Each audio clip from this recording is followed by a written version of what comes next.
Have you been getting stuck with internal family systems therapy? Chances are, whether you are new to this approach and healing yourself with it, or even if you've been working with a therapist for years, or if you are a therapist, there are some beliefs you hold that are simply not true. Hi, I'm Lucille Aaron Wayne, and I'm on a mission to help people like you become your own inner healer. I'm a certified IFS therapist, a Jungian, and an art therapist. It's taken me over a decade to identify these 7 critical truths about IFS, and you're going to learn them all over the next few minutes. We'll start with 3 specific false ideas that you can apply right now and replace with something more accurate. And keep watching to the end to find out exactly what IFS can and can't tell you. I think you might be surprised. Our first myth is there are a set number of parts inside of us.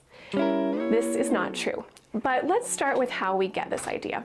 When we first learn that we have different parts and that that's normal, many of us are so excited that we scurry to write down all of our parts. So maybe it's this part is my little girl inside that loves singing, and this part is the part of me that likes to plan ahead and makes a schedule for the whole day. And this part is the one who wants to scare people off if I feel threatened and acts really angry. It's quite gratifying to identify these different parts of ourselves, their feelings, their memories, their jobs inside of us, their motivation. And over time, the number of parts tend to mushroom. So it might start out with this many, and then the list gets longer and longer until maybe it fills a binder, or even maybe this big. I'm exaggerating a little bit here, but what I find is people tend to get discouraged as they discover more and more parts. And there can be a feeling of, oh my God, I have so many parts. What's going on here? It seems like there's more and more and more every time I work with my system. The reason it can be harmful to believe that we have a set number of parts is it sets us up for disappointment and worrying that maybe something's wrong with us. It can make us feel like we're never going to heal because there are 300 parts inside of us. In addition, if we think that we just need this list and need to go down it, it gives us a sense of bravado and a real directing and controlling attitude towards our healing. It can give us the impression that if we simply make a list of all of our parts, like this one, then that is our blueprint for healing. We simply need to work with these parts, and then once we're done, we are fully healed and self-actualized, and that's that. So let me tell you how it really is. We actually have an unlimited number of parts, and the way I like to think about this is neural networks. Research has been validating the natural multiplicity of the mind that IFS has known about for decades. If we think of parts as different neural networks that get activated, then I'm sure you can imagine how there are an unlimited number of combinations of neurons that can fire together, of memories and feelings that can come up. And just as there is an innumerable number of combinations of neural networks, there are an innumerable number of potential parts. But the good news is we don't have to heal the parts one by one by one. As we heal one, that healing does sink into the other parts. It takes off this responsibility of having to track, remember, and individually heal every single part. The healing that we do with one part is going to affect the others. And any parts that are ready for healing and want our attention right now are going to appear in the phase of life when they need you. It's not something that you have to dig and get out that list and check how is part number 52 doing. I hope this brings relaxation to you, and now you know that as you discover more and more parts when you do IFS, that is completely normal and it doesn't create a longer to-do list for you. Our second myth is the idea all parts have names. That is not true. If you have made a list of your parts or simply encountered a part, you might have had the temptation to ask the part its name. And if the part has not said its name very openly and easily, we might push the part to tell us its name, and I want to discourage you from doing that. I'm going to tell you a personal example. When I first trained in IFS, the very first day of our training, this was back in 2011, 2012, we had done a lesson and then we went on our own with pieces of paper to get to know parts inside of ourselves.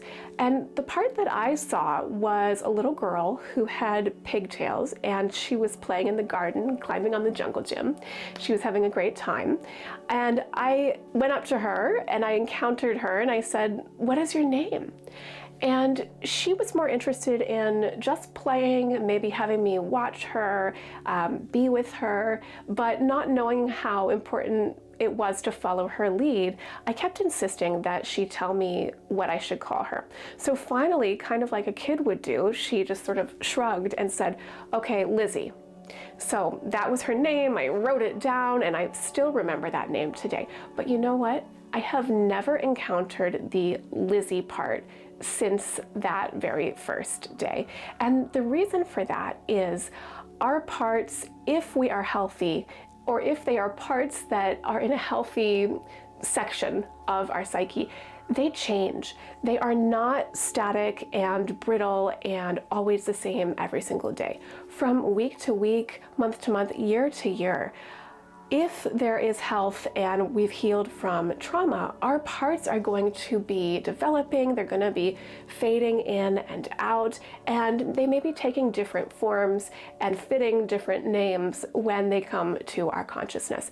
The danger of forcing a part to tell us its name, of insisting on that, is, first of all, it may damage the part's trust in us, and that could indicate that we are in a self-like part that's more caring about doing IFS right, like a good student, than actually being with the parts.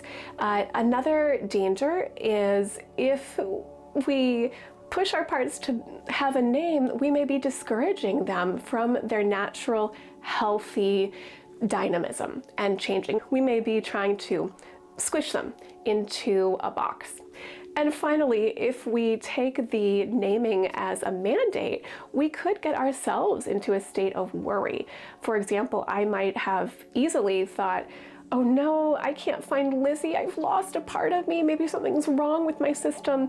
And that's not true. That's not the way it unfolded. It was just natural that some parts don't particularly care for names, and we can honor that. We can trust that when a part wants us to know something, whether it be a name or some other piece of information, if it's important to the part, it is going to present that and make sure that we are aware. Bottom line is, if parts want a name, they're going to tell us, "I am so-and-so." And we can always check with a part, is it okay if I call you the pigtailed part? But we don't need to hold that name as something inalienable, something of the part's essence, like it might be for a person on the outside. All right, I hope this helps you just, be a little bit more flowy with the model, and trust that when a part wants something from you or wants you to know it in a certain way, it'll tell you.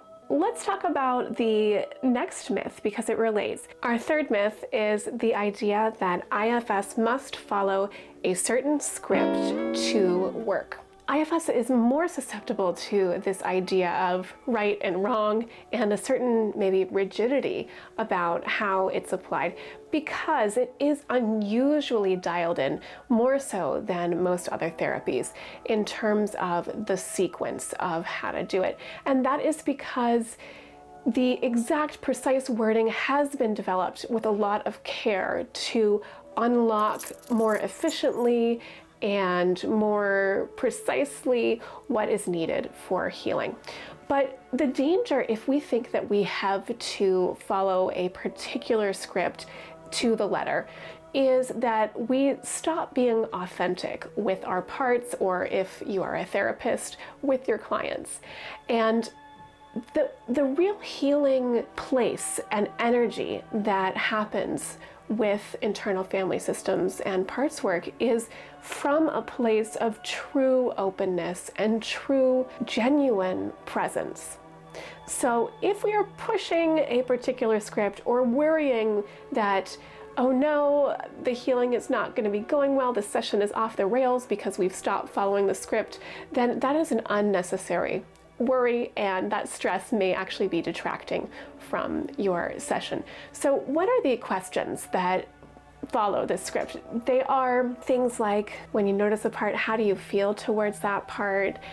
What does the part look like? I mean, the fact is, depending on the part or the person, you may not see the part visually. What colors or textures or physical sensations come with the part?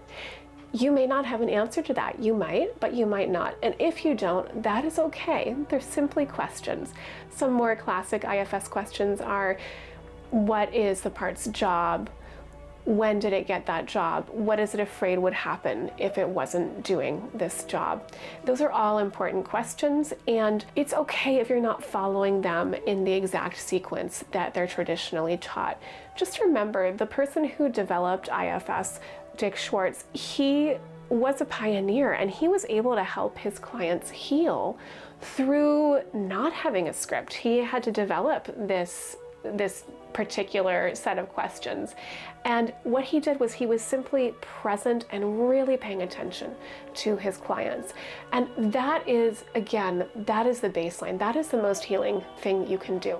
The truth you can replace this false idea with is authenticity is key.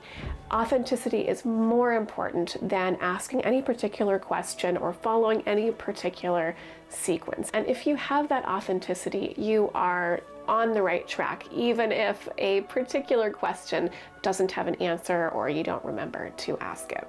Okay, let's talk about the fourth myth, and this is what I promised you. It is, what exactly can IFS tell you and what can't it? Here's the myth. IFS is a complete map of psyche. All right, raise your hand in the comments below if you have believed this at some point or if you still believe it. IFS is a very useful map, and it's almost like it has this key. You know how maps have symbols and they will say, you know, this thing means mountain, and then when you look on the map, you'll see that symbol and you know what it means. We can use IFS like that. So the key will say, if you encounter this thing, it means it's likely a firefighter part. If you encounter this thing, it means it's likely an exile that has huge feelings. It's so important to have these maps. And I want to challenge you to hold it as one map among several that you can take out of your back pocket when it feels helpful and when it feels right. And we can think about it like this. Cartographers, people who make maps, focus on different layers, different dimensions, different angles of information. So there might be a topographical map that talks about the elevation in a landscape. There might be a map that shows the ocean currents. There could be a map that shows relative temperatures at different times in the year. All of these maps would be relating to the same object, Earth. And similarly, we have all these different maps that we get to use as resources for psyche. In fact, there is not any one model that can give us insight into every aspect of human behavior, of our brains, of our development, of our feelings. Our psyches are so complex, and we need a mixture. If you used only a map that showed you the elevation, that might get you into trouble when you need to know that you're about to cross the border into a different country. You would need a different type of map there. In my IFS Mastermind, where you learn how to do parts work on yourself, we talk in depth about what to do when it seems like the IFS framework or those questions or that script are not showing us what to do. We talk about how to take out other maps, like Jungian analysis. You can also take out a map of cognitive behavioral therapy if that's feeling useful in the moment, or a map of laughter therapy. Do you remember when that was a thing? The good news is that we're not losing anything by holding IFS in its rightful place, its rightful size, as one map, one very useful one of many. It actually enriches this process, and I find it wonderfully inspiring that Our inner worlds are so complex, we're never going to understand it all. It really does take the pressure off, and it brings in this excitement and this discovery, which keeps life interesting, and it keeps this healing journey exciting because we don't know exactly where it's going to go. So now that we've busted these myths of thinking there's a set number of parts, trying to force your parts to all have names, trying to follow the exact script, and trying to make everything fit the IFS map, let me know in the comments below which of these 4 myths has held you back the most. But you know what? We've left out something very important. That is who you are and how you hold yourself when you're healing with parts work. Go ahead and click on the link to part 2, and we're going to bust some more myths around this. See you soon.